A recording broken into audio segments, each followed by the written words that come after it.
So Chase Elliott could definitely win one of these next two races. It's going to be hard. The field's been a lot more competitive on the road courses lately. He hasn't won as many of them as he has in the past, and so I think those two definitely really halted their playoff chances, where it's really looking bleak for the 9 team, but especially the 48. What about a team that's on the outside looking in that helped their playoff chances? I would say I'd go with Daniel Suarez. They're not in all the way yet, but they really closed the gap after what had been kind of an abysmal last few weeks. What seemed like a guaranteed team to make it in on points. They've really been just haven't had the speed the last 3 to 4 weeks, really 5 weeks. You could stretch it back for a while where they just haven't had the speed that they feel like they needed. And to run in the top 10 at Michigan, get a good finish, I think that was, outstanding. It's everything they could have asked for. As you go to 2 road courses where they've been really fast. Daniel Suarez has been very good on the road courses. And if he can get 2 strong finishes, what I think really makes these next road course races interesting is everyone around the cutoff is very strong at the road courses. Now, Bubba Wallace, 58 points above, not great on road courses, but this gives them some wiggle room because the people behind them are Michael McDowell, great on road courses. Ty Gibbs has shown he's great on road courses. A.J. Allmendinger, just 20 points back, great on road courses. Daniel Suarez right there as well, and obviously can't count out Chase Elliott and anybody else that could win. Austin Cindric, about 50 points back, needs a win, but he could win one of these next 2 races. So I think while these next 2 races are wild cards, I think even just the points battle in general is going to be really, really exciting to watch unfold these next 2 weeks because of the amount of talent you have fighting for these spots. Absolutely. And give us a recap of what happened in the Xfinity race there, RJ. Yeah, the Xfinity race was a pretty solid one as well. You had a lot of guys vying for spots during that race. I think it started off with a little bit of chaos. We had a big wreck at the beginning, I know, that involved John Hunter Nemechek, which is funny because he ended up winning the race in typical John Hunter Nemechek fashion. He's had an outstanding season, now scoring just another win, really solidifying himself as a championship favorite right besides Austin Hill, who ran double duty this weekend. And so I think Josh Berry was on the pole for that race, wasn't able to get the job done. I know Justin Allgaier showed a lot of speed during the Xfinity race as well, but we kind of get in those summer months here, and it's like we're really starting to see, the championship favorites come out. You see that on the Cup side as well, but I think in the Xfinity Series you see it more so. I think one guy that I chose, put into my 4, I think last week, was Brandon Jones, somebody that I thought was going to be able to kind of, try to rebound from what's really been a bad season for him in that 9 car, and I believe they got a 3rd place finish there at Michigan. Had a really strong car, so maybe a sign of rebounding here for Brandon Jones as we come. We'll have Daytona coming up, Bristol coming up to the cutoff race for the Xfinity Series for the postseason, trying to make something happen. But as far as the playoff picture for Xfinity, it's really going to be decided by wins. I know you got guys like Brett Moffitt that are on the outside looking in. And then, like I just mentioned, Brandon Jones vying for those final spots. But the fight's really at the top. The regular season championship's likely going to be taken by John Hunter Nemechek. Gets another win at Michigan. You got Austin Hill right behind him, but don't think he'll be able to close that gap. And I think John Hunter Nemechek is just championship favorite, and he says he's got nothing set for 2024, but I think there's going to be some Cup teams calling his name come next year. You're listening to ESPN Northwest Florida. We're going around the track with RJ Starcevic. He is the host and creator of the NASCAR Report. You can find that on Instagram. Next week, we're in Indianapolis for the Brickyard. Who's your top 4? We'll start with the Xfinity. Yeah, so this is going to be a really fun weekend. Lots of talent in both series. You got IndyCar also is going to be racing at the same time in Indianapolis. It's kind of like the crossover weekend here. Really cool for both sports. You'll see a switch in the commentary booth, and you'll see IndyCar stars hanging out with the NASCAR guys hanging out with the IndyCar guys. It'll be really cool to see. But we got 2 great races on slate this weekend for NASCAR, and as far as the Xfinity Series, I think it's going to be a great one. As far as the people in the field, I think you're going to have to look, at John Hunter Nemechek carrying the momentum. I think being really strong again this weekend is something that I'll definitely see. You got Justin Allgaier, who's been really strong on the road courses this year. I think why not grab himself one in Indianapolis? I think he almost did a few years back, came so close, almost got the job done. I'll have to throw Cole Custer in there, another Xfinity regular who's won on 2 road courses this year. why can't he do it again? I think he'll definitely be able to do so. And I'll throw somebody else in there. I think a guy like Miguel Paludo, he's a veteran in the Xfinity Series, driving the 88 for Junior Motorsports. Don't know how many of these races he'll, continue to do in the Xfinity Series, but usually comes along with JRM to get a few races during the year. So I'd love to see him succeed this week in Xfinity. And over the Cup side, that's where it's going to get really interesting because, like I said, you've got so many great storylines. You've got the Road Ringers, Kobayashi coming from sports car racing for 2311. You got Van Gisbergen driving the Project 91 for Trackhouse Racing. Jensen Button, former F1 champions in the race. Andy Lally. I mean, the names just keep on going. So for my 4, we're going to throw in Van Gisbergen. Could he go back-to-back and 2 for 2 in the races? I really, I think he'll be a guaranteed top 10 car. I don't know how much chances he'll have at getting the win, but why not? Let's throw him in the 4 here. I think he'll obviously have another great performance. Let's throw in a Cup regular here. Let's throw in Ross Chastain, another Trackhouse driver. He did really good last year on the road course, and I think that he could have the potential to definitely get something done.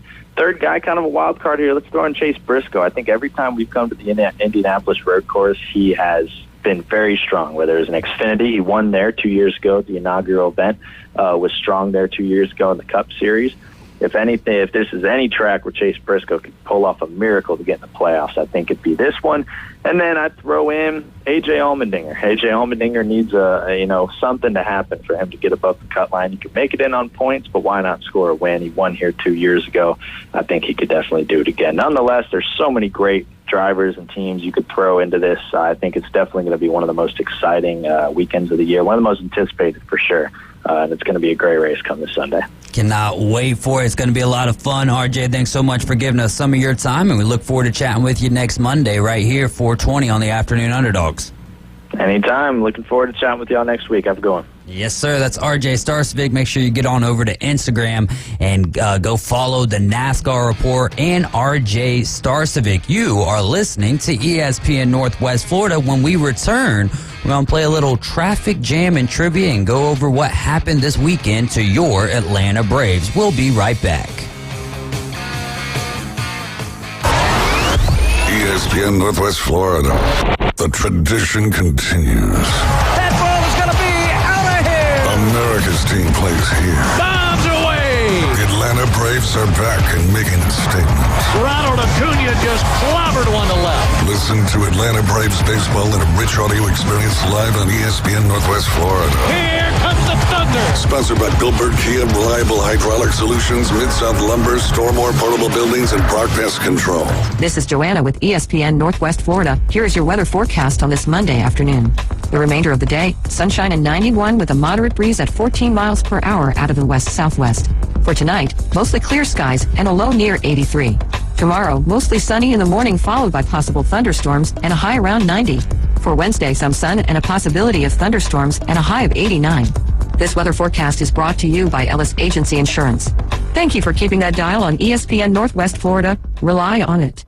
Take your next adventure in an eco-friendly, all-electric Kia EV6 that gives you the movement that inspires. You can live fully charged while saving now and down the road on fuel costs. Schedule a test drive today and explore the electrified Kia vehicles at Billboard Kia.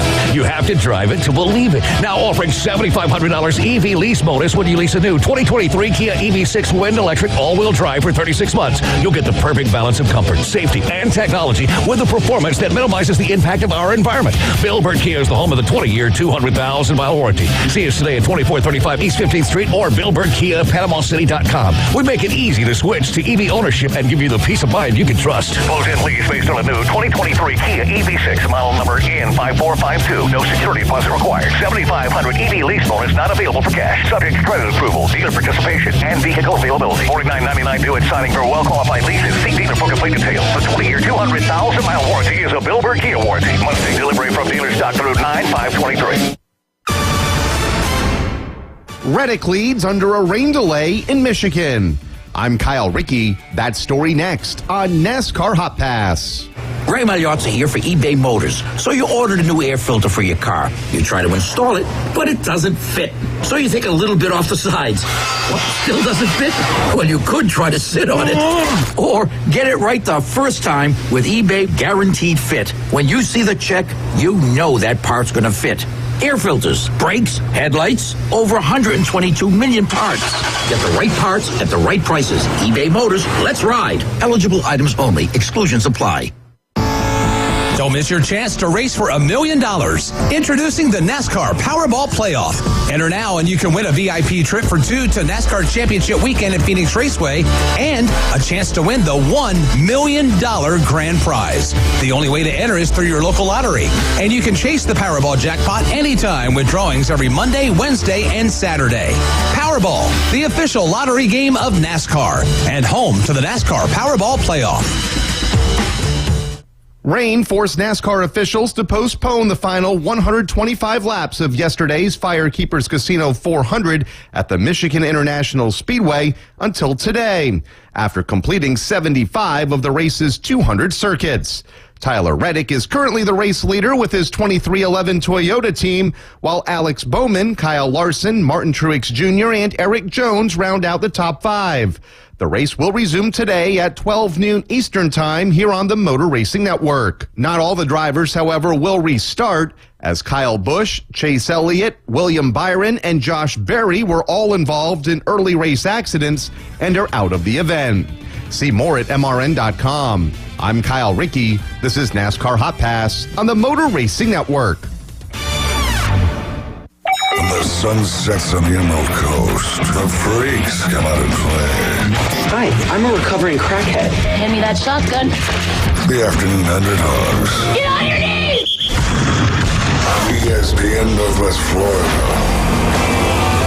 And we're back. It's the Afternoon Underdogs, and this is ESPN Northwest Florida. I'm David Hayes, along with Coach Brian Haddad and Bone Crusher with us on the ones and the twos. Still taking sign-ups here for fantasy football. I've got I had a change over the weekend, so I think I still have 5 spots left. If you'd like to play fantasy football, the draft is going to be August 26, 11 a.m. out there at Dave & Buster's. It is a live draft, and therefore you need to be there in person. If you'd like to play, text your email and your name over to 850-215-6290, and as soon as I get these 5 spots filled up, then we'll go ahead and have the draft for which league you're going to be playing in. So it's going to be a lot of fun. Can't wait for it. Had Michigan Eddie call in last Friday, and he's going to be in the league. Also going to have Little Eddie in the league, so that's going to be a lot of fun. We've got a little bit of, it's not necessarily breaking news, and we're not going to talk about it until hour number 2, but the ACC might be trying to work out something to bring Cal and Stanford over. I mean, I think those are storied programs as far as what they are academically. But at the end of the day, I think the most attractive piece that's left in the 4 teams left in the Pac-4, if you will, is Oregon State. And why hasn't another conference been clamoring over Oregon State? I should be able to get past this, but I can't. All right. ACC. Yeah. Conference is the last word. Do you know what the first 2 are? Atlantic Coastal. So where are Cal and Stanford? Well, where is the rest of the teams? Pacific? Yeah, Pacific. Where are the rest of the teams that were in the matter to me. Pacific Athletic Conference? They're now in the Big Ten. They should just change it to any coast conference. Yeah, there you go, though. That's such an easy fix. Yeah, I don't know. Honestly, Washington State and Oregon State are going to be the ones left holding the bag. I'm still not convinced that Cal and Stanford won't end up in the Big Ten. Big Ten? Yeah, I think so. Stanford's very attractive for numerous reasons. They should just go to the Ivy League. Well, they could. Honestly, they could. They can dominate there. Well, they would dominate there. I don't know. Washington State and Oregon State, it kind of bothered me because they were kind of left out in the cold. There'd probably be some level of expansion of the WAC or whatever's out there, but obviously that's a step down for them. They'd be out of a Power 5 or whatever, Power 4 or 3, whatever we're left with. ACC just has to figure out what they're doing. And expansion for them won't matter until they renegotiate their deal. And if they're not able to renegotiate their deal, this is pointless. It will die as a conference. It cannot exist in the deal it's in. And so the ACC needs this deal renegotiated to keep their teams.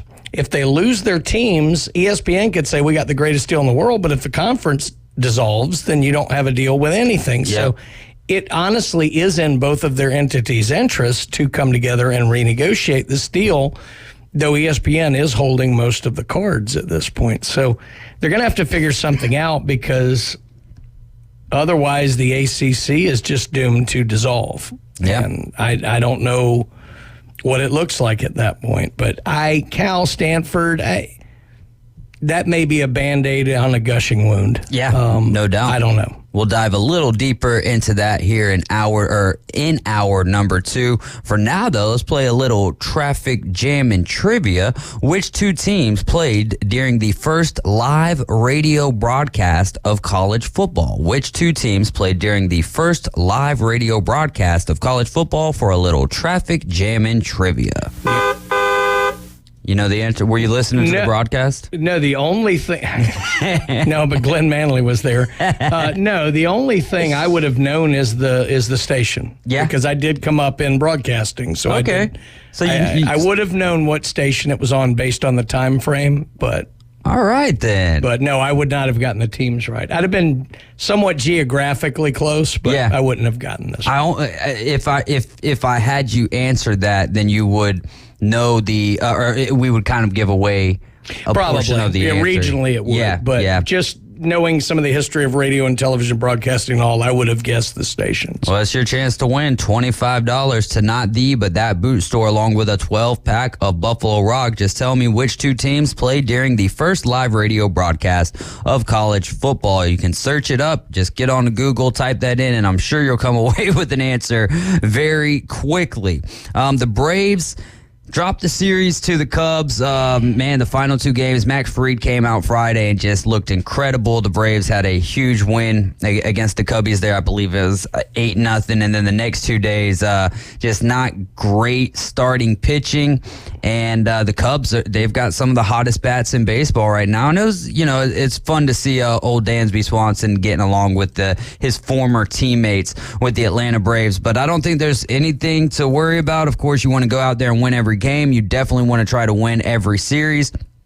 But those Cubs playing really good baseball, and they're only a game and a half out of the NL Central right now. I was going to say, it probably speaks more to the fact that the Cubs were pretty excited that they didn't do what everybody was predicting and just sell off the team. And, the mental boost you get from that, where it's like, all right, they're not going to do this. We're going to be together. Let's go. Yeah. And I think that's probably what you're seeing right now with the Cubs. And, the Braves were all over them in the opener. But, after that, the Cubs, kind of got it together. And, they're looking pretty good right now. So. Yep, the Braves are going to be right here on ESPN Northwest Florida tonight. Coverage starting at 6. First pitch at 6:05. I was about to say 6:20 just because I'm so used to that. But no, first pitch tonight is a quick one, 6:05. And it's going to be Spencer Strider going for the Braves there in Pittsburgh tonight, going up against Osvaldo Bido. So young in there from the Dominican Republic. We'll see how that all plays out tonight. Hopefully Spencer Strider can strike out at least 10 guys tonight. And I love how you Freudian slip knockout there based on what we were talking about earlier. With Tim Anderson, no doubt. And Olsen now has 39 home runs, and he's only one behind Shohei Ohtani for the Major League lead. So very exciting. What a season he's having. Dude, just him and Austin Riley. And that 3-4 hole, the amount of the times that they've gone back to back this year, and there's something about Olsen's home runs that are just absolutely majestic. A lot of fun to watch there. I'll take a quick look here at the standings. The Orioles still have a 3-game lead over the Tampa Bay Rays right now, who actually are closing in on the Atlanta Braves for the best record in baseball. They're about 3 games. The difference is both teams have 70 wins. The Braves have played less games, and they're going to be catching up this month. The Orioles have 42 losses, whereas the Braves have 39. In the American League Central, it's the Minnesota Twins, who now have a 4.5-game lead over the Cleveland Guardians. So interesting there. Division's so bad. Oh, the division is terrible. It's so funny how all of these divisions to some degree mirror each other. So the Twins have a 4.5-game lead on the Guardians. They're 5 games over 500. Yeah, right. It's terrible. And the Guardians are 4 games under 500, and no other team besides the Twins has a positive run differential there. And then you look at the American League West right now. That one's getting closer. Texas Rangers and the Astros just continue to battle that out. The Rangers still have a 2.5 game lead over the Astros right now, but the Mariners are coming off a great sweep as well, playing some really good baseball. They're only 6 games back of the Rangers. The Angels, though, have lost every single game since the trade deadline. You got to know right now that Shohei Ohtani is absolutely sick, because, I mean, it's not necessarily the club's fault to a degree, right? They went out and they made moves. They possibly just didn't make the right moves. This is what we talked about last week, is you go out, you try and add talent, bolster talent, fill holes, but sometimes the cohesion takes a little while, and you need it to be there right away, and something isn't setting in Anaheim. And, 6 in a row, they're 2-8 in their last 10. It's not good. I mean, I like the positivity they showed, saying, look, we're going to go for it, but it just isn't working. And that's what we talked about, was that kind of, that balance of a, team atmosphere that you create that's more important than a lot of people give it credit for. Absolutely. In the Central, it's the Brewers who have a 1.5 game lead over the Cubs and the Reds right now. Brewers sitting alone in first place with a record of 60 and 53. But a negative run differential. That's exactly what I was going to point out. Is that the run differential for the Brewers is -8, whereas those Cubs, who are surging right now, +75, and the only team in that Central Division with a positive run differential.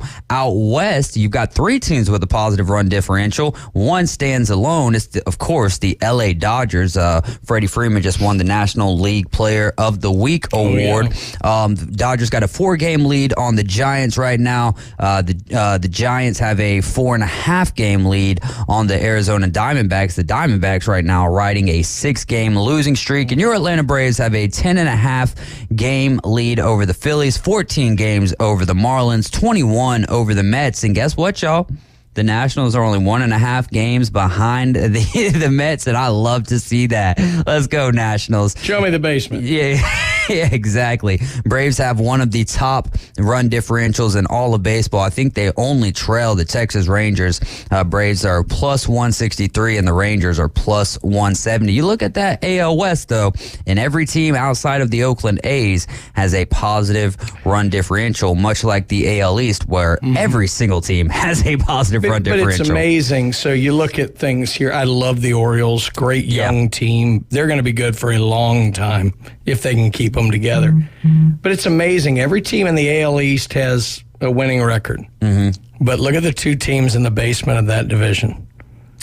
Yankees and Red Sox. Doesn't that put a smile to your face? Not mine. I mean, I'm a Yankees fan, so it's brutal for me. But it does for me. It does for me. You would never imagine both being down. Usually there'd be one up and one down or something. Well, even crazier than that, though, is that they're both 3 to 4 games over 500 right Although here. The Yankees should not be. I don't know. I mean, Garrett Cole's the only reason they have any kind of winning record at all, if you ask me, because they've made wrong move after wrong move after wrong move this year. So I mean, and then the Anthony Rizzo situation doesn't help at all. He's still dealing with some fogginess there after his collision. I believe it was on May 28th with Fernando Tatis Jr. at first base there. So definitely something to monitor. You don't often see concussions in the game of baseball, but when you do, I mean, there's cause for concern. It's more interesting the teams that are surging now and struggling. Like the Brewers are atop the division, but they're 3-7 in their last 10 games. The Cubbies are 7-3. Yeah. I mean, it's amazing how quick these things are closing up. You mentioned the Angels and the Diamondbacks. They're on big skids here. The Reds have lost 6 straight. Nobody's really on a big win streak other than the Mariners have won 5 in a row. The Rangers have the longest now. You're right. The Rangers have won 6 in a row, so everybody at the top of that division is winning. So, I mean, and the A's are awful. Yeah, you could see the Rangers extend that streak to 9 games. So the Angels, the Reds, the Mets, and the Diamondbacks are all on a 6-game losing streak. The greatest stat I'm looking at here, though, the 2 worst teams in baseball. The Royals are 36-77. The A's are 32-80. The Royals' run differential is minus 162. Yeah. So you'd imagine the A's would be, close to that. The A's are minus 271. That's insane for a complete season. Yeah. Yeah. We've still got 50 games.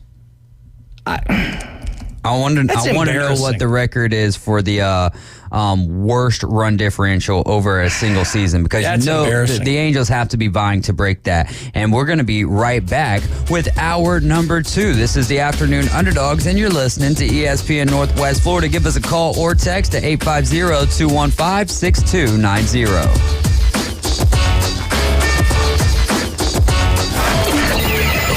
Set your alarm clock to wake up with the Coach Hales Show on ESPN Northwest Florida. In-depth local and college sports from expert insiders and a dash of controversy. Can be deadly. Weekday mornings 7 to 9. Nothing says good morning like a drunken human alarm clock. You're live from the J. Michaels studio. We all know he loves the Florida Gators, but that's okay. ESPN Northwest Florida. I can control the world. Good evening. This is Joanna on ESPN Northwest Florida with your weather forecast on this Monday. Mostly clear tonight with a light breeze coming out of the west-southwest at 7 miles per hour and temps near 83. We will have a possibility of thunderstorms and mostly sunshine tomorrow morning and be very warm at 90. And a mixture of some sun and a likelihood of thunderstorms in the afternoon and evening and a high 90.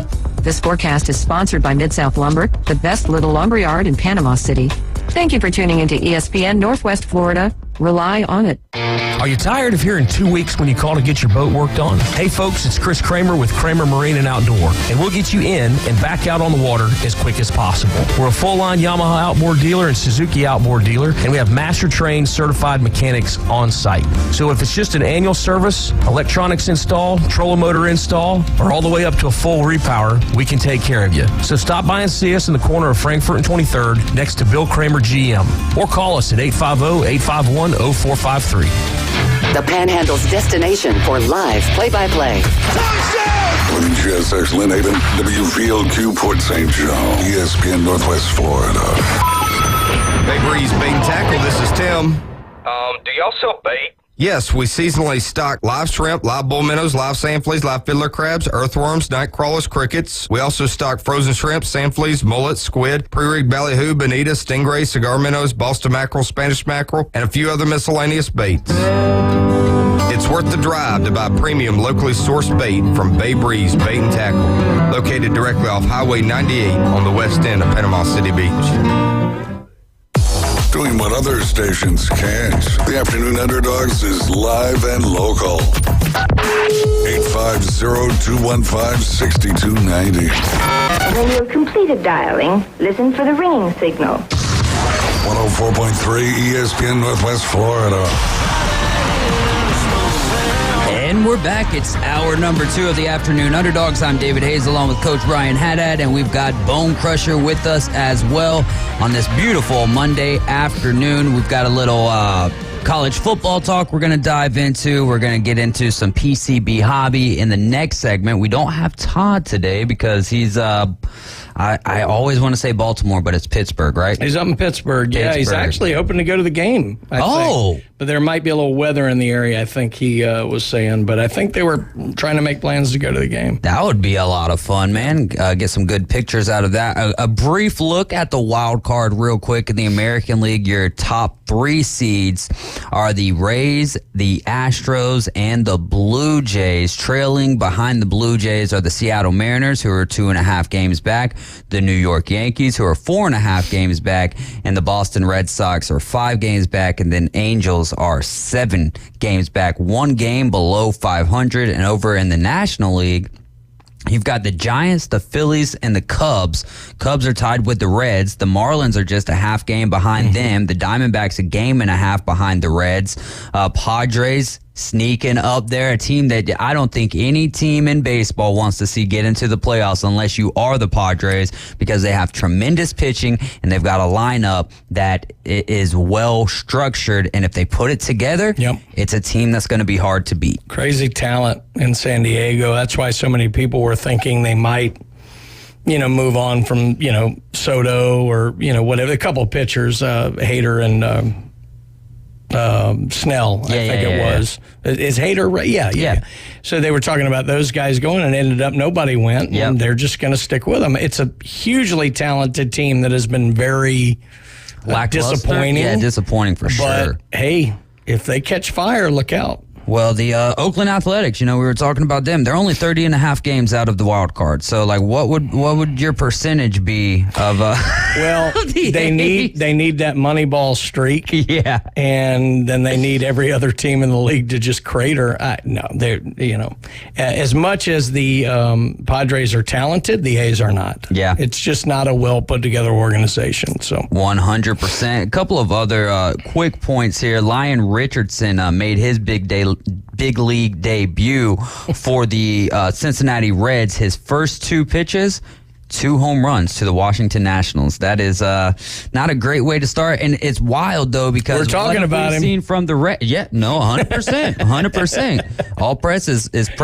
publicity. It's good for you in the long run, I assume, anyways. Yeah. But the Reds have just been lights out with big league debuts this year, and this one, just didn't go the way they intended. But I mean, it's pitching, and anything can happen at any given time. And also, Ramon Laureano signing with the Guardians because the A's DFA'd him, so he's now with the Guardians, and he'll be teaming up with Jose Ramirez for your next fight. There you go. There you go. And then Yuri Perez, big starter for the Miami Marlins. They sent him back to AAA, I believe, over there to the Jumbo Shrimp of Jacksonville. And he's back to the bigs now. He'll be taking on the Reds tonight. That's going to be a big-time series for the Marlins and the Reds, who are a game apart from each other in the wild card standings right now. Yeah, it's going to say a lot for kind of what the stretch run of the wild card looks like. Mm-hmm. Just for momentum more than anything. The Reds have got to stop their slide here. But it's 2 kind of young, talented clubs that are playing maybe a little better than they should right away. And, we'll see. It'd be interesting to see where they go from here. Dude, I think looking at the National League wild card, 5 of the 6 teams that are at the top, I would not have expected the Giants to be back to where they're at right now. The Phillies, of course, they're now 10 games over 500, but I definitely did not.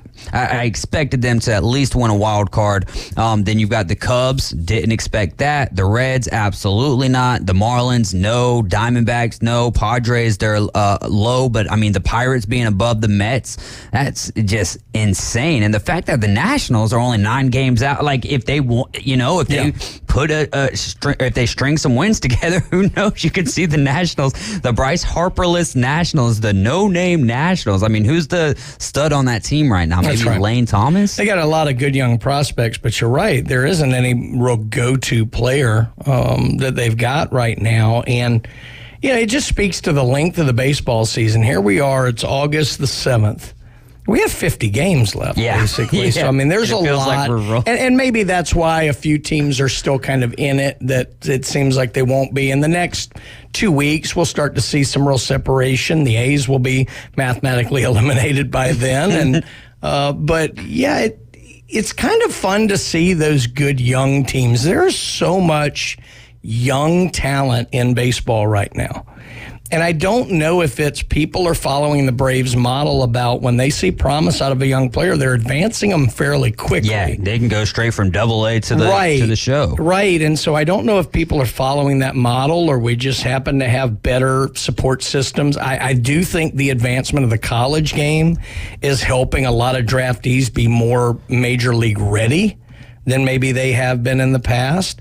I don't know, but you're seeing a huge influx of young talent in the game right now that's making baseball more exciting than it's been in a while. No, 100%. Johnny Yankee Seed brings up C.J. Abrams, who was a part of that trade. Yeah, he's been playing some good baseball. From the Padres, and now he's with the Nationals and playing great. But still, I don't. C.J. Abrams is not a name it's not a household name. No, and it's just wild to see the Nationals. having an opportunity at this point of the season. Yeah, I mean, I look more in their prospects list with what was Elijah Green, and I think James Wood also came over in that deal as well. And then you've got Vaquero and guys like that. So their system looks pretty solid. But yeah, I had forgotten C.J. Abrams came over in that deal. So well, I want to dive into some college football here, maybe a little NFL if we have some time. And something that I read off today on the Inside Drive was a statement from Eli Drinkwitz, the head coach over there at Missouri. He says, did we count the cost for the student athletes involved in this decision? We're talking about a football decision, but what about softball and baseball who have to travel across the country? Do we know what the number one symptom or cause of mental health is? It's a lack of rest and sleep. Traveling in those baseball, softball games, they travel commercial. They get done playing at 4. They got to go to the airport. They come back. It's 3 or 4 in the morning, and then they got to go to class. I mean, did we ask any of them? I don't worry at all about the game. The game is going to be strong. Football is going to be fine. But do we consider the people that we are entrusted with? Did we consider the student athlete? It's an easy answer to that question. No, we absolutely didn't. Not. Absolutely didn't. And he makes a good point in the fact that football is going to be just fine, and football's considerations are different than every other sports, even to an extent basketball. Basketball might be the closest line. Yeah. But Rick Pitino actually, and I didn't get to read the entire article, I was kind of in a hurry, but he kind of had a point that basically what ought to happen is leave the conference. I mean, it's too late. He's saying if he would have thought this through, basically leave the conference structures essentially the way they were and have football just be its own independent entity of a league. Yes. Which very rarely have I agreed with Rick Pitino on much. I think he's dead on right about that. I had no idea he said that, and I was going to, pass that to you, see how you thought about it. So I got to go back and read his entire article because maybe I'll find a bunch of things I don't agree with. Yeah, there you go. But his point is correct. And let me tell you what's going to happen. Now, this may not pertain to softball or something like Coach Drink was talking about. I think what's going to happen with the Olympic sports. Look, take the Big Ten, for example. You got at least 4, maybe 6 teams coming from the West Coast. You take swimming or wrestling or whatever Olympic sports you want to talk about. But they're going to need to get creative about, they already do some level of joint travel. But what they're going to need to do is instead of coming over across the country to do a dual meet between 2 teams, they need to organize a series where you fly once, but you're in the area 4 or 5 days, and you have maybe 6 or 8 teams. Yeah. And you just have multiple little dual meets or events or things like that. Almost like a tournament type structure, but... Yeah, you're away from home longer, and you're in the hotels, but the flying and the traveling is what's so brutal coming West Coast to East and vice versa. They're going to need to create more more events like that at the Olympic level, and I think you're going to see that. They're going to have to get creative, and they will. Yeah, no, and I really wish that they would have done that because, especially with the Pac-12 and all of those miles that are going to have to be traveled over to the Big Ten, and I think that, it would have been a lot easier, and it would have been better for the sake of all of this that it's only just football. If it was just football that you're playing, okay, well, they can cover that. Well, it still would affect the other teams, though, to some degree, just nowhere near as vast as what's about to happen. You would have had to completely reorganize the television structure, which is difficult. But most of football is already set up independently of the NCAA. The NCAA is simply a governing body in certain parts when it relates to football because the Bowl Championship Series or whatever it's called, the playoff, whatever it's called, actually runs football. The NCAA doesn't make money itself off of football. They make it off basketball. Mm-hmm. It's a weird relationship that exists there. And so there was a framework by which they could have made this happen. I think they're past it now.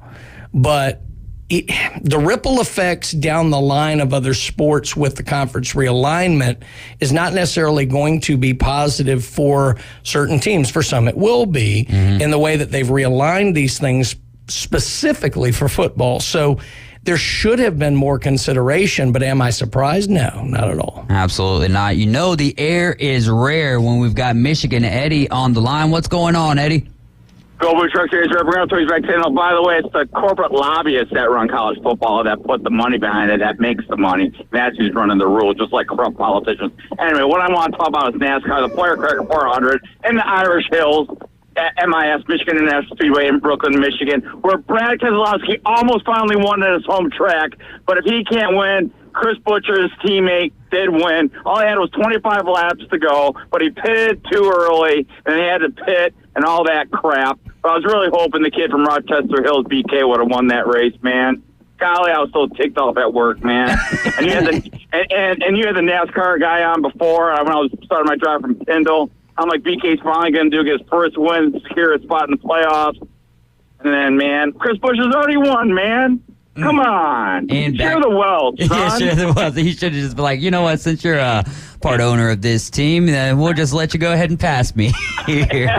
Hey, but I do got to say, for the back-to-back weeks now here for Buescher, he's got some pretty good burnouts. I do enjoy watching the end of the races after he wins. Well, I'll tell you, since RFK came on board, BK came on board, Ross Benway, to make it RFK. You know, last year they had a little trouble, growing pains first year. Now they're coming on strong and legit. And I'll tell you, BK and Buescher are both going to be in the playoffs. It's going to be a team to be reckoned with.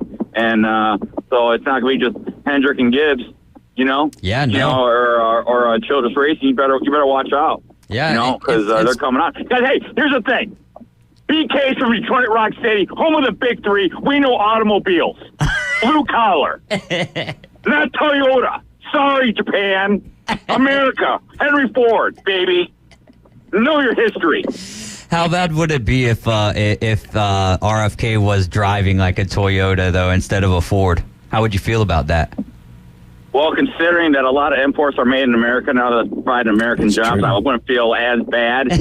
But still, an import's an import. If you're American, you drive an American car. That's why I drive my Ford Raptor 2013 6.2-liter V8 with a Rouse supercharger on it, baby.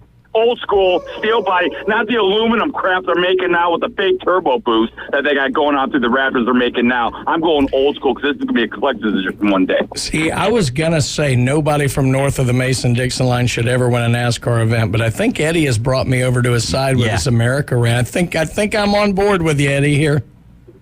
Well, I mean, dude, if you're a Ford driver, winning MIS is bigger than the Daytona 500. No, that's true. And every Ford driver would tell you that.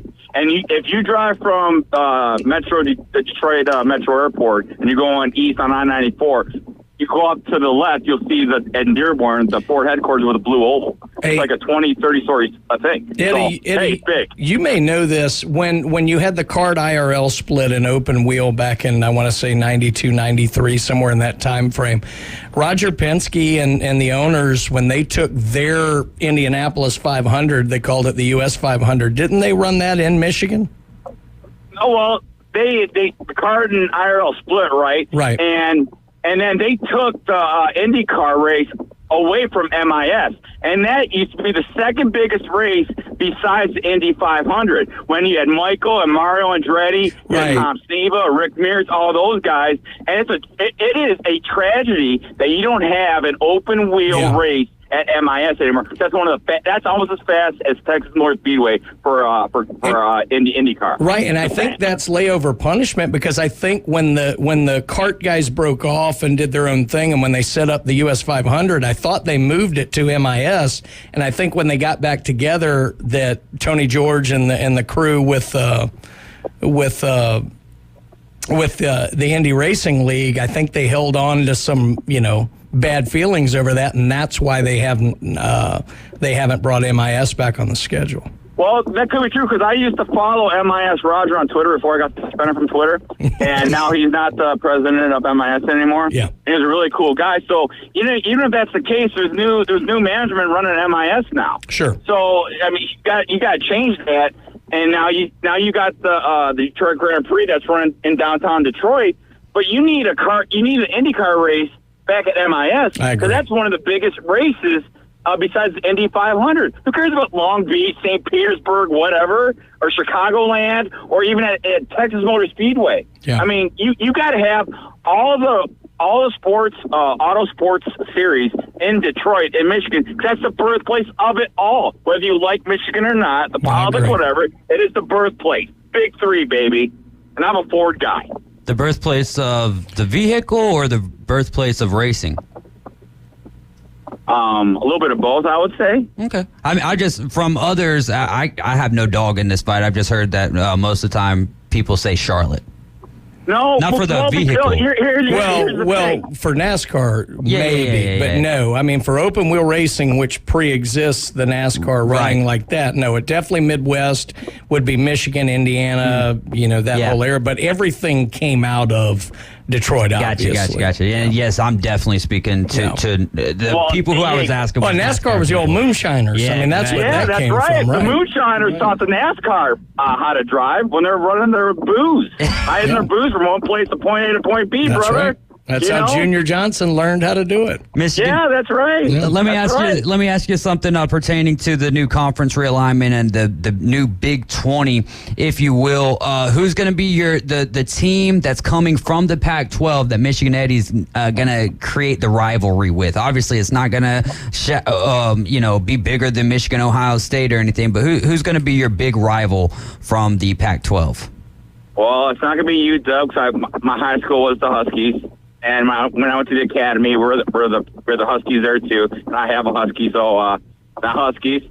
I like USC's fight song, not them, and I like Will Ferrell. UCLA, I always liked UCLA growing up, the powder blue uniforms, and I love Rick Neuheisel. I can't stand Oregon. Forget Eugene Hutton Stadium and their lime green crap Nike Bull. I'm so sick of them and their 5 million different uniform combinations. They're overrated. The whole state of Oregon's overrated, and all it does is rain there. So I hate the Ducks. Quack, quack this. The only duck I like is Donald Duck. All right, what say you? Somebody please clip, I hate the whole state of Oregon. That's my favorite line you've ever given, Eddie. By the way. One of many, though, right? By the way, you're right. I always love the thing with, other than your team's fight song, what's your favorite one? USC is my favorite one, so I agree with that. They do have a great fight song. I'm not as big a fan of Will Ferrell's You, but I love their fight song. I thought it was for you, Rocky Top. Let me stop before I get Brian to get off of me. We may have some furniture moving in this studio here. Hey, Michigan Eddie, I hate to do it, but we're up against the break. Thanks so much for the call. As always, extremely entertaining. Yeah, go Drugs, Arizona Marathonis back in, and go Raiders. Take 80 practice. I'm out. See ya. That's Michigan 80, ladies and gentlemen. You're riding with the Afternoon Underdogs. This is ESPN Northwest Florida. We're going to dive into some International Trading Card Day and some other things going on down there at PCB Hobby when we get back. Stick with us. It's the PCB Hobby Takeover with Todd. Mondays at 5:20 on ESPN Northwest Florida. That is a very high-end card and very rare. Todd talks about coins, trading cards, collectibles, and the amazing stories behind them. It was the first one that's ever come through my door. Plus, we'll be taking your calls and questions at 850-215-6290. The PCB Hobby Takeover. A platform for you to do your hobby. Mondays at 5:20 on the Sports Talk Monster. ESPN Northwest Florida. Good evening. This is Joanna on ESPN Northwest Florida with your weather forecast on this Monday. Mostly clear tonight with a light breeze coming out of the west-southwest at 7 miles per hour and temps near 83. We will have a possibility of thunderstorms and mostly sunshine tomorrow morning and be very warm at 90. And a mixture of some sun and a likelihood of thunderstorms in the afternoon and evening and a high 90. This forecast is sponsored by Mid-South Lumber, the best little lumberyard in Panama City.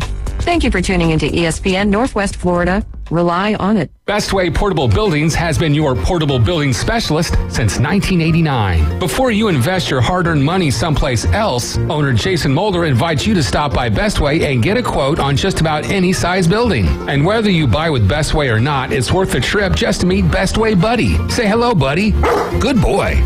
Bestway Portable Buildings, just north of Harts Marine on 231, and online at bestwayportablebuildings.com. The best in portable, period. Tell them Buddy sent ya. Hi, this is Matt Lewis with Reliable Hydraulic Solutions. We offer comprehensive diagnostics and repair service for all types of hydraulic units, such as hydraulic and pneumatic cylinders, hydraulic pumps, motors, and valves, as well as a broad range of hydraulic hoses and O-rings. Give us a call at Reliable Hydraulic Solutions at 850-326-3000 for any of your hydraulic needs. Visit their new location, Highway 77, south of Tractor Supply. Karen bought 83 liters of Dr. Thunder, a suitcase full of Cheez-Its, and a drum of Crisco. Now she's crying about using the self-check at Walmart. Maybe we should speak to a manager or something. Just saying. ESPN Northwest Florida. We've got about 18 minutes until we play the cue for you to call to play some Blast at Bay Point. We'll play a little high-low. When you hear the cue to call, be calling number 10-850-215-6290. If you get the number correctly, you and a guest will win 18 holes at Bay Point Golf Club. This is your last week to play, so don't miss out on the fun. If you don't get the number correctly, as a consolation prize, you get a large bucket of balls on the driving range. How many oil changes did Bill Kramer Chevrolet Buick GMC perform last weekend? We will play the cue to call right around 5:40. You can give us a call or text today, 850-215-6290, and that is the same number to call when we play the Blast at Bay Point. Very interesting call there from Michigan Eddie. Cannot wait. I'm sure that Bone Crusher probably already got it ready as a promo to run. I wouldn't be surprised to hear that sucker right after we get out of the show today. Bone Crusher does amazing things. All of the commercials, all the sounders, the imaging and stuff that you're hearing coming out of the speakers, and you're like, oh, that sounds cool. That's because Bone Crusher did. That's right. Absolutely. Woo! I had to use that thing like 4 or 5 times today on the Inside Drive. I love that sounder, man. That is some great stuff. So we did talk a little bit about, it doesn't matter because we're talking about PCB Hobby now. Yes, sir. Yeah, so what's going on, man? Saw you on the news last week. Yeah, it was an early morning. Yeah, it was. And a late night. Yeah, those tend to run together. But sounds like a song or something. Yeah, early mornings and late nights. JHG came out and did a little spot for us on International Trading Card Day from Topps. It's something they do every year, and they have free packs and things like that. So we ran that event this past Saturday over at PCB Hobby. Excuse me. And it was great, other than Mother Nature had other ideas. And, a little rain's actually good for shops like that because it gets people off the beach and in the shops. The rain we had Saturday, not so much, because that was, I think I saw an arc floating down 98 at one point. It was a little rough. Yeah, it was a little rough. We did have a little power glitch for about 30 seconds or something, but it was fine. People who came in just had a blast. We're looking at a lot of new stuff and, got their free packs. And if they got a purchase, got an additional Mike Trout card. Mm-hmm. This Saturday is going to be just the typical trade day at PCB Hobby. And actually, we do still have a few packs left over from International Trading Card Day, so we're probably just going to give those out this Saturday. Nice. And with a purchase, there's another card. It was Trout last week, and it'll be Adley Rushman this weekend. So come out on Saturday for Trade Day, and got all kind of great deals in the shop. You can spin the wheel. You can get your International Trading Card Day packs, and it was a lot of fun. And actually, I brought a few in here that you can open, Dave. They actually did several different sports. They did baseball. They did football with kind of the college players. Oh, really? They did soccer. They did an all sports with some WNBA and things. They did Garbage Pail Kids, if you're into that. Yeah. So I brought some baseball. Here's one. Actually, Shohei is right on the front. Dude, I bet. You can open that one. The football one has Graham Mertz in his University of Florida uniform. You know what I'm going to have to do with some of these? I'm going to have to give these out on the air. Yeah, absolutely. And then with the soccer one, Neymar is on the front. So some big names on these, and they're just free. And, pretty cool cards. There actually have been some autographs in some of these selected packs, which I did not know. Let's see if we can get lucky here. So, yeah, that would be great. But we at least know we're starting with Shohei because he's right on the top. So that's great. But I hate opening a card pack because I'm always trying to be so careful. Well, they're yours. I feel like if you mess them up, the more careful that I am, though, the more I tend to mess them up. And these are in a bit of a different plastic, so they're a little more difficult to open and things. But, we could help you with that. But, yeah, Todd and the gang. Todd would normally be in here with us. But Todd is off in Pittsburgh. As we said, he's I know they were trying to go to the game, so if the weather holds up, they'll go to the game. But Todd and Kate and Chad and Sharon are all up in Pittsburgh. Actually, the show doesn't start until like Wednesday, but they're doing lots of deals along the way. So how did we do with our baseball pack? All right. So, I mean, if this was a lineup that I had, I'd feel very confident. Let's I feel go. like Shohei would feel very That's confident good. in this. So we'll start it off with Shohei Ohtani. Then we'll go to shortstop. We've got a little Carlos Correa There we action. go. Then we go to the outfield. We're going to pick up Cody Bellinger from the Chicago Cubs. And a great picture, too. He's got those Viper sunglasses on as well. So that's really cool there. Try to get these in the camera a little bit. Andrew McCutchen also. Classic. Yeah, exactly. And then the best for last almost in a sense, a rookie card of Corbin Carroll. Hey, there we go. So- hey, probably going to be Rookie of the Year here. So And these that's a are, good I one. mean, for a free pack, Yeah, these they're are nice good looking cards. Yeah, they definitely are. I really love that. Like, I don't know, what would you call that? Just the border of the card right there. Yeah, no, they've just got like a little tapered border there with like a blue on the insert. So it's a nice looking card. It's on a basic cardboard with a little glossy finish. It's not like a chromium card or anything like that, but great photography, good, it's pretty cool. And what's the best part of a baseball card? Well, the stats on the back. The back certainly. of it. Not even the stats. This has got some nice little factoids in it. Ohtani's uniqueness was epitomized on June 21st and 22nd of 2002 when he drove in 8 runs one day, then struck out 13 batters the next. Babe Ruth never did either of those things. Even his opponents are in awe. What he's doing, I don't think is going to come around, says former NL MVP Freddie Freeman. Joey Gallo calls it a privilege just to watch him. Well, there you go. I mean, look, the baseball is certainly hot right now, and that's cool. I mean, I don't know what epitomized means. I went to school in Mississippi. I'm sorry, but no, baseball is certainly hot right now. And actually, one of the great things going in the shop is Topps Chrome just came out, and that's the flagship product every year. Topps Chrome is the pinnacle. It may not be the most expensive set or anything, but it's the thing. It's the standard.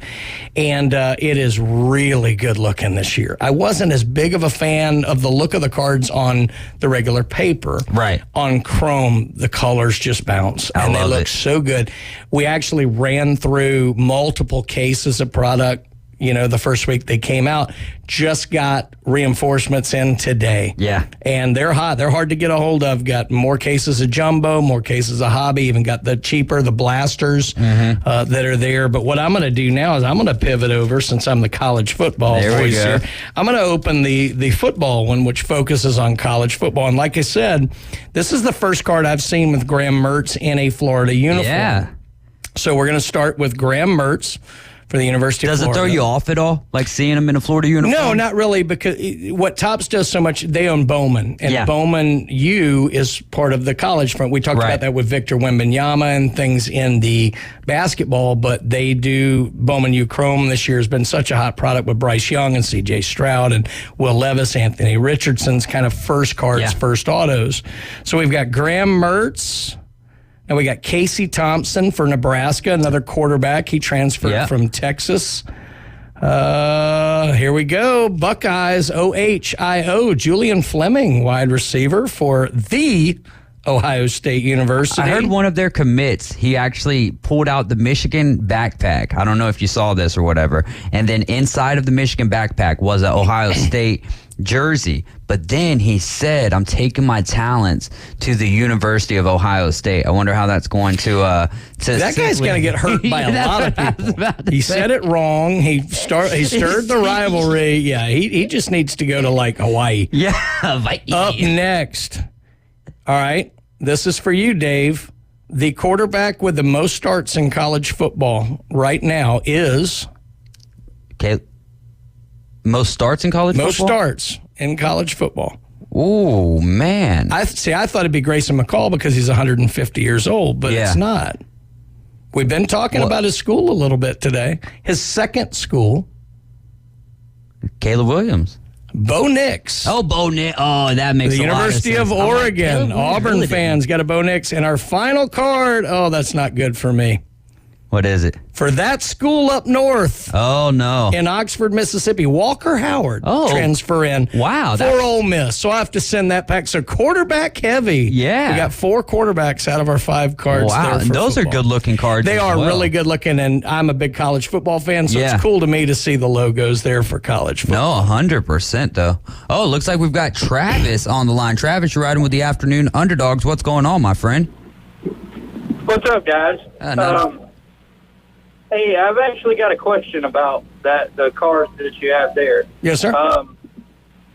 Is there any way that I can get like a that Graham Mertz card with like pay for it separately? Yeah, I think we could just sell it to you here right now for $30. David just saw dollar signs in his eyes. As far as this card goes, I'm sure you could work something out for that. In the shop, it'll probably depend. We do these all as giveaways, so they'll just go to different people. If somebody wants to trade that back in at the shop or something, we have it. It could be possible that, we could sell those or something, but I'm sure as the weeks go on, you'll start to see some come on the markets, whether on eBay or in local hobby shops like PCB Hobby. But, I'm pretty sure David will make you a deal on this one here. So yeah, I'm sure we'll definitely figure something out, man. I'm trying to get into I'm trying to get me a career over there at PCB Hobby. So if I can show Todd that I know how to sell cards, there you go. Then boom, man, this will work out great for me. But to answer your question, probably in a couple of weeks, you'll start to see them filtering out, since trading day was just this past Saturday, but yeah. Hey, let me ask you something, Travis, real quick. Have you been out there to PCB Hobby yet? I have not. I have not been out there. I don't usually go to the beach unless I'm working very often. It's a good reason to go out there, and I'll tell you why. Because they have a great selection. You guys, they in the middle of the store they have singles, right? Yeah. And I've found a ton of Alabama football players, and it being the cards of them in their Alabama jerseys and stuff. I'm sure that there's going to be some Gator stuff up there, so you'll end up with even kind of more nostalgia in a sense, because you're going to find like guys like Chris Leak and stuff. You know what I mean? Guys that you haven't thought about in a while, and as soon as you see them, it's going to click that light bulb on. Yeah, David, and to your point, I mean, I do a lot of the processing for that, and I try and make sure, particularly Alabama, Florida State, Florida, Auburn, occasionally LSU, guys like that. Try and make sure, not so much Vandy, but I try and make sure that we get some of those in the boxes, whereas normally we wouldn't. So, like, I remember coming across a Jabbar Gaffney autograph card that I put out there, Jonathan Grenard, guys like that, I mean, obviously the Tebows and things are going to be there, but I try and make sure we get some of the down-the-line players or maybe players from years past and get them out there so that, fans of different college teams local to the area can do that. Oh, this is interesting with the Graham Mertz, though, because it's the helmet is a helmet that I don't think I've ever... I can't say for certain I've seen. It's an orange helmet with a white face mask, and then you have the initials, the logo initials, if you will, UF there. It's sharp looking, man. Yep. Sharp looking, especially anything. I know that there's a helmet that's kind of like, it looks like a classic kind of that they use, but I think it's blue with white. Yeah, they've done that before. And to be perfectly honest, I mean, I wouldn't put it past them. Occasionally they have, when a guy changes teams or something, they'll put out like an airbrushed, one with a team logo. That may be what's happened here. I don't know. The UF looks a little bigger. I mean, in a way, it almost looks like the T. It's that big, the way Tennessee does. Oh, my goodness. Now you're really going to tick them off. Trust me, I don't love making that comparison. But actually, Travis, I was thinking about your point about coming out to the beach. I agree. Most people, especially in the summer, do avoid it. I will say the PCB Hobby, is somewhat on the good side of the beach right before it gets real backed up. Yeah. So it's right there by Florida Linen. So it's a little bit easier, but I certainly understand. But I mean, I'll definitely come out. It's awesome. one of those things too, like I'm telling you, and I'm just talking about the one rack with the singles. There's so much more to look at, and the beautiful thing about PCB Hobby, and I know I say this a lot, but there's not a price point that you guys can't work with. That's correct. I mean, you want boxes? Okay, they've got them at the low end, the high end, the really, really high end, like scared to even touch the box unless you've already got the money, like type stuff. Yeah. You know what I mean? But yeah, Well, great. I thought because whenever I was in elementary school or middle school, I thought these were going to be worth some money later on, but I don't think they are. At least they're not now. Well, I traded somebody something like it wasn't a card or nothing, but it was something that didn't mean anything to me. I don't remember what it was, but it was I got 2 Michael Jordan cards. Mm-hmm. They're red. And kind of got like a shine to them. Yeah. I last time I looked them up, they were worth like $5. But yeah, I definitely want to go out there and see if I can find one because I definitely like to have like the Graham Mertz of it because I mean, he could be a great player or he could be a bust, but either way, I'll have his cards. 100%. That's right. He's a Gator. And about the uniforms, by the way, don't forget, and I hope. Oh yeah, the black ones. That the black ones against Arkansas. Yeah. Blackout. Yeah, is going to. Those are good looking. I mean, you've seen a lot more renditions or editions of the black uniforms throughout all sports. But I think that blue and orange, on a black base, essentially, it's going to look good. One team I don't ever want to see in that kind of stuff, though, Alabama. Just keep it simple. Keep it simple for them. Penn State, same way. Michigan, Ohio State. I like the teams that stick Ohio with the State same. messes around a little bit. Yeah, they do actually. I think they've got a black uniform as well. Yeah, they do. I know they got a whiteout uniform, but my favorite uniform is especially from Florida, is the like the one that I was talking about with the blue helmet and the white logo. Yeah. It's the class. I don't know. I think it's a throwback, but that looks slick when they go out on the field with that. They've only wore it once that I know of. Yeah, I'll definitely say that the Gators have some of the better combinations in the sport of college football. But hey, Travis, we got to get to a break. It's almost time to play the Blast at Bay Point. Thanks so much for the call. Yes, sir. I'm going to try to go 3 for 3 in the Blast Bay Point. There you go. Well, like I would say, just, if you're going to find some time to come out this Saturday, again, would be a great time. It's trade day at the shop, lots of deals, spinning wheels, free packs, Adley Rushman cards, Topps Chrome in store. There's a lot of good stuff. If you're into Pokemon, I know they just got a bunch of new stuff in there.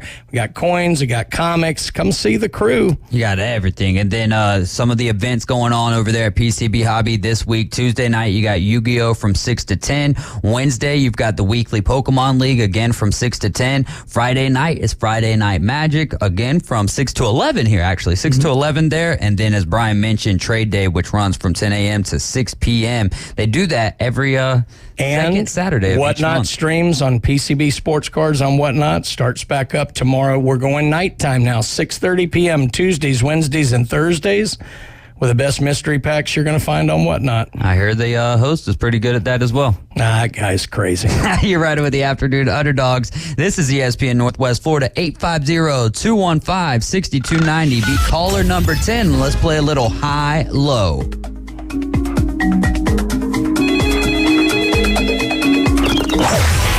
ESPN Northwest Florida presents The Blast at Bay Point. Listen to Win Your Tea Time at the legendary Bay Point Golf Club in beautiful Panama City Beach. You ready to play some high-low? I'm going to try. Listen weekdays at 8:40, 12:40, and 5:40 to play high-low for a chance to win 18 holes at Bay Point Golf Club. I tell you what, you're going to enjoy it. You're going to love it. Listen to Win the Blast at Bay Point from ESPN Northwest Florida. Good evening. This is Joanna on ESPN Northwest Florida with your weather forecast on this Monday. Mostly clear tonight with a light breeze coming out of the west-southwest at 7 miles per hour and temps near 83. We will have a possibility of thunderstorms and mostly sunshine tomorrow morning and be very warm at 90. And a mixture of some sun and a likelihood of thunderstorms in the afternoon and evening and a high 90. This forecast is sponsored by Mid-South Lumber, the best little lumberyard in Panama City. Thank you for tuning into ESPN Northwest Florida. Rely on it. At Brock Lawn and Pest Control, we're proud to be awarded the distinction of being Quality Pro certified. Our technicians have passed rigorous training in eco-friendly application and prevention of pest treatments.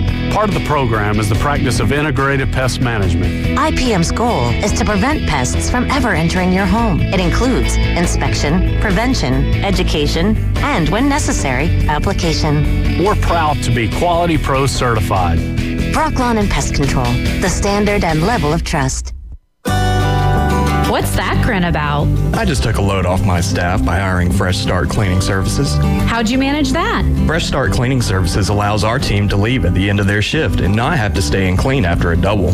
They're happy, and you should see the difference having a professional cleaner makes. Plus, now I know exactly how much the cleaning cost will be for the year. Wow, that would make anyone smile. You can call Fresh Start Cleaning Services at 850-771-6057. It moves fast. Let's go. The High School Spotlight. Weekdays at 5:40. Let's do it. Sponsored by Barbaritos. ESPN Northwest Florida.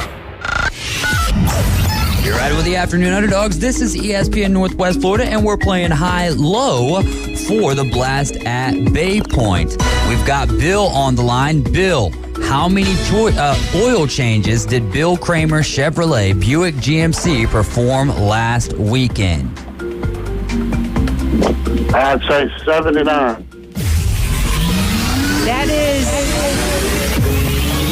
too high. Oh, good try, Bill. Who's your college football team, Bill? University of Tennessee. Oh, all right then. What are you thinking about Joe Milton this year? Is he going to be a great replacement for Hendon Hooker? I think he'll do well. Yes, I do. Yeah. So what? I think he's had a year to get ready for it. You think y'all are going to win the SEC East this year? Well, we got to play Florida and Gainesville. That's going to be a tough one. So I don't know, but I think we got a shot at it. I can't wait for it. Can't wait for college football season. Hey, Bill, have you won in the last 30 days on the air with us? Yes, off and on. Okay, off and on. All right. Well, if you haven't won in the last 30 days, or if you haven't won, have you played high-low with us and not and got the number and got on the air but got the number wrong? No, this is my first time I've actually gotten through. Perfect. Then you're going to get a consolation prize of a large bucket of range balls on the driving range out there at Bay Point Golf Club. Just do me a favor, hang on the line, and Bone Crusher's going to help you out there, all right? Okay, thank you. Awesome. Thank you so much. That range at Bay Point's the only fairway wide enough for my driver. And I can miss it, too. So look out on the first fairway. I think I told you about the last time that I played golf at Bay Point, or maybe it was that week when you were out of town or whatever, but I show up. It was me and my brother playing. I show up, and the guy out there, I think it was a cart attendant. I'm not entirely sure what he was doing. Steve is his name. Yeah. And he had a bag of a Walmart bag of 24 balls that they had like found in the pond or whatever, because he had heard about how bad how I talk on the show about how bad I am at golf, and he was like, yeah, figured maybe this will help you get through the round today. I was gonna say, you should have asked him, what about the back nine? Yeah. Hey, I think I walked out of there with about 3 or 4 balls left, so it was perfect, man. It was perfect. But yeah, so great stuff there from Bill with the Blast at Bay Point. Your next opportunity is going to be tomorrow morning, 8:40 on the Coach James Hale Show. You're on Wednesdays with Coach Hale, right? I never know when I'm on, honestly. I think we moved to Thursday, but I don't know. I just kind of go where the car takes me in the morning. There you go. One of the things that I heard about today is there's a lawsuit going on, or a dispute going on here with Fanatics and Panini. Can you break it down for me? Yeah, I'm going to give you my thoughts on the whole thing. Basically, what Panini has done is they're suing Fanatics basically for monopoly, because they're going to own all the licenses. And as such, Panini's not going to be able to have logos and different things on their cards and whatever. So obviously that's going to put them at a terrific disadvantage, and that will kick in 2025 in basketball and football. It's already the case in baseball. My instant reaction to Panini is this. Wah. Because they have owned the exclusive rights to the licenses for years. Mm-hmm. And they have generally had nothing but, antipathy towards the collector. They're bad with redemptions. They're bad with customer service. The prices have gone through the roof. And so everything they're accusing Fanatics of potentially doing, they have mastered. So I don't really have a lot of sympathy. Honestly, what I believe this is, I believe Panini folding somehow into Fanatics is inevitable. Yeah. And I believe this is just my opinion and guess. I believe that Panini filed this lawsuit so they have some level of a bargaining chip. So when they go to negotiate whatever the takeover is going to be from Fanatics or, acquisition, they're going to say, in exchange for hitting us at a better price point than you normally would have given us, we'll drop this lawsuit. Yeah. They're not wrong in principle that it is a monopoly. Yeah. Congress is not going to get involved. Yeah. The only thing Congress could ever get involved in this deal is if breaks start being considered gambling, which they almost are. And if that's the case, then Congress could get involved, but they're not going to get involved from a monopoly standpoint because Major League Baseball has the right to sell their license to whoever they want to sell it to. So anyway, I think it's a posturing move to give them some level of bargaining power, even though they're going to be at a terrific disadvantage in the negotiations. Fanatics, they're just big and they're going to crush everybody. If they were to consider it gambling and then set up guidelines or whatever, is that a good thing or a bad thing for the world of sports cards? Because, I feel like you're still... Well, some good things could come out of it because there are some shady things, but ultimately shady things come from shady people, not necessarily the system itself. So I don't know that you can police away or legislate away just simply shady people. Yeah. That being said, if Congress touches something, it usually gets worse. So I'm not sure I have a whole lot of faith in whatever they create will actually be better. The real reason Congress would get involved in calling it gambling is so they can make money off of it. Yeah. Let's face it. Yeah. So I don't know. It's touchy. There are some things I wish that would clean up when it comes to the hobby in general and certainly with breaking. But I think ultimately that's going to have to come from the best police is people voting with their wallet. Right. And just don't do business with people you think are shady and then they won't do any business. Yeah. But makes a lot of sense, though. Could be interesting to see how that all plays out if it does get to that position. Because I've done some of those breaks before, and I guess I do I've never heard it put that way that it is essentially gambling because you are though. It is. You are, it's not like you're It's hard to explain from my point of view. Opening a box is somewhat gambling. The argument that's always made is you're getting something for it. Right. And they're not wrong because you may get a couple of cards that obviously aren't worth anything. But the reason people do breaks is the same reason they go to a casino, same reason they buy a scratch off, same reason everything. Big.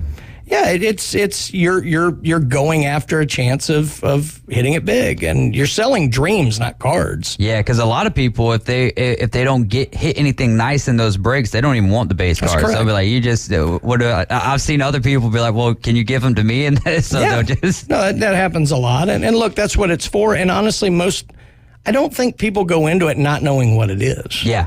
Now, can it get out of hand? Yeah, just like any vice can get out of hand. Oh, absolutely.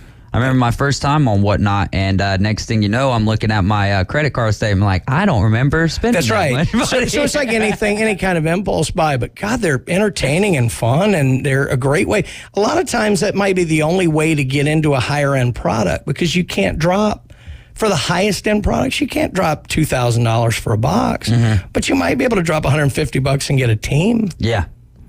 So and then who knows? Again, I don't know that that's imminent or anything. It's just, it's always a worry. And like I said, if Congress does get involved, it'll be simply to try and make tax money off of it. It is a very fun and unique way, though. If you've never done any breaks, I would definitely get on Whatnot and check out PCB Hobby Sports Cards and everything, because it is very interesting the way that it all, not interesting, it's just fun to be a part of, because you don't, especially the ones, I don't know how you guys, or I can't can't remember how you guys do yours. Is once I got that credit card statement, like I said, I kind of bowed out of that. No, exactly. I got into the hobby and got right back out.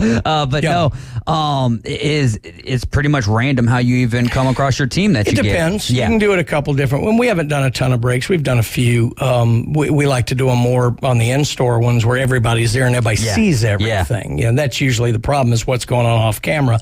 But you can do it to where the teams, you can buy your specific team and they're weighted, so like the Angels, maybe you have to pay more for the Angels than you do for the A's, or something like that. Why though? I mean, the A's are only 30.5 games out of a wild card spot right now. Name me 3 players on their team, and that's why. And there are some that are random.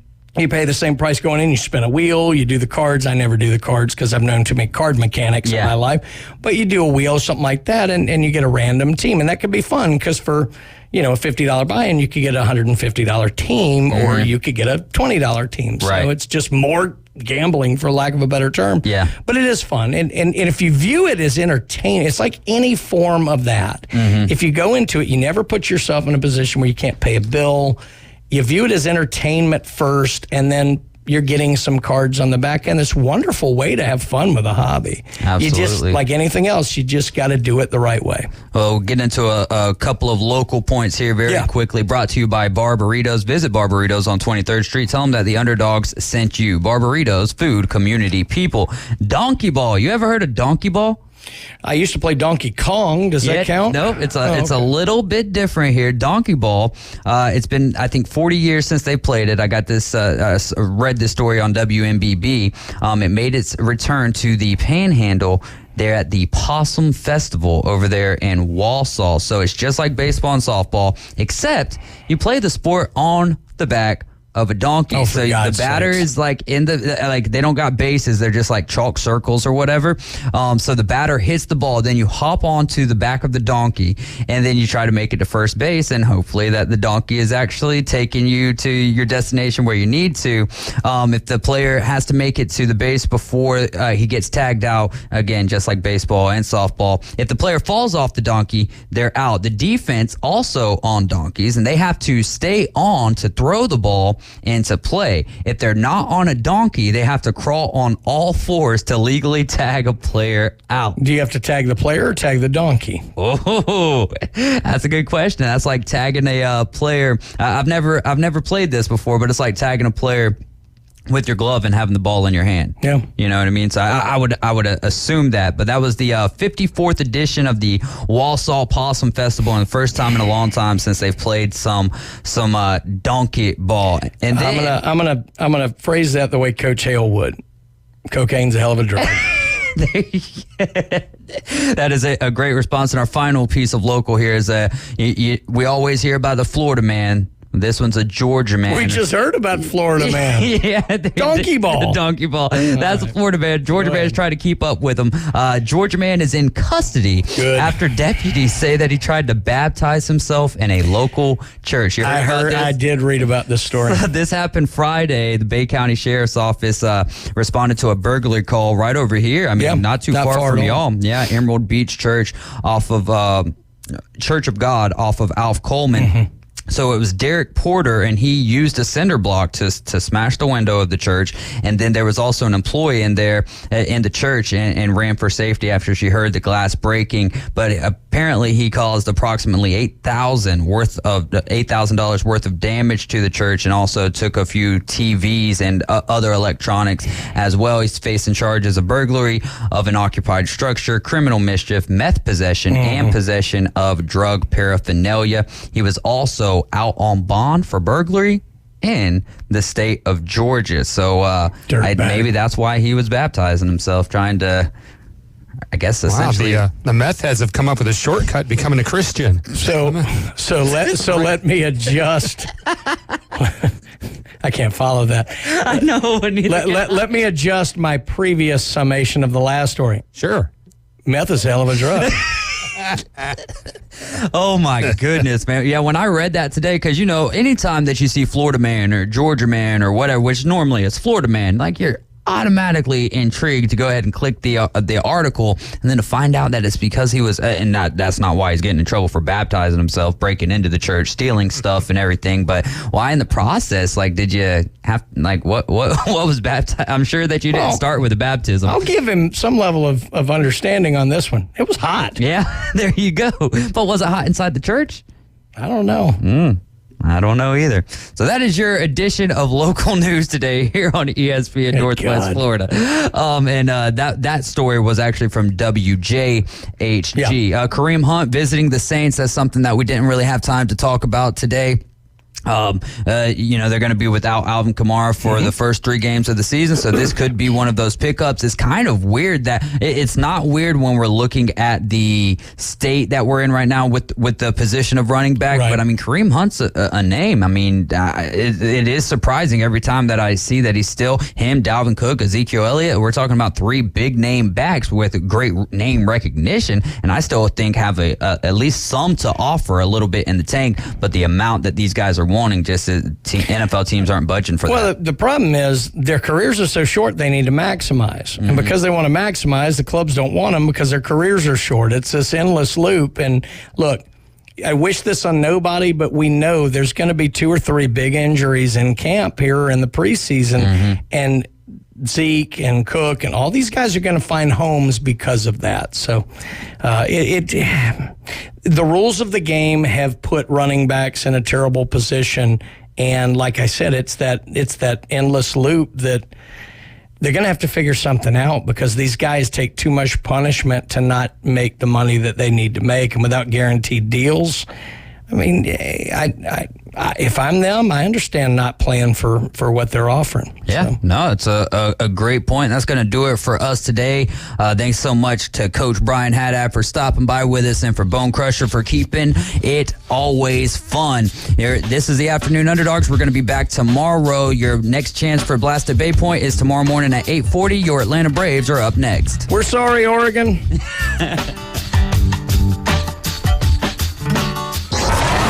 ESPN Northwest Florida.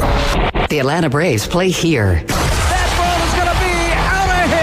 The tradition continues tonight.